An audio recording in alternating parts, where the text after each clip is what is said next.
Bonjour à toutes et à tous, ma team Kiefer, j'espère que vous allez bien. Pour cette nouvelle vidéo, on se retrouve pour la présentation complète de la 5e étape de cette Vuelta 2023. Donc étape qui reliera Morella à Burriana pour ce 30 août 2023.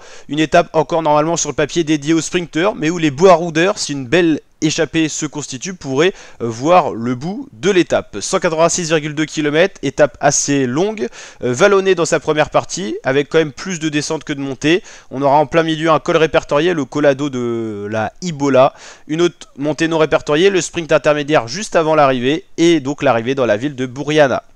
Au niveau des cols et côtes au programme, on aura surtout donc le col de Ibola, 11 km 4 à 3,9% de moyenne, plutôt roulant, donc plutôt passable pour les sprinteurs.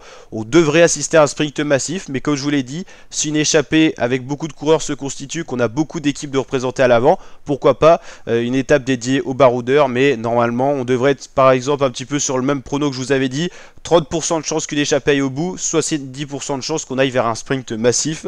En tout cas, ça ne sera pas du tout une étape pour les favoris.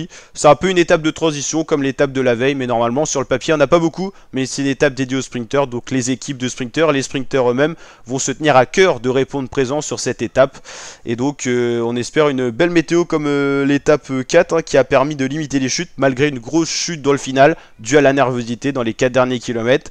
On vous donnera bien sûr des nouvelles au niveau des chutes qu'on a eu. On a vu Brian Cocker à terre et tout ça, on a vu Santiago Buitrago. Pour l'instant on peut pas trop vous dire parce que c'est assez récent et c'était en fin d'étape, donc on n'a pas trop de nouvelles, mais on vous tiendra bien sûr au courant dans les prochaines heures. Allez, ciao l'équipe et à très bientôt pour de nouvelles vidéos, notamment le résumé de l'étape 5 de la Vuelta. Allez, ciao.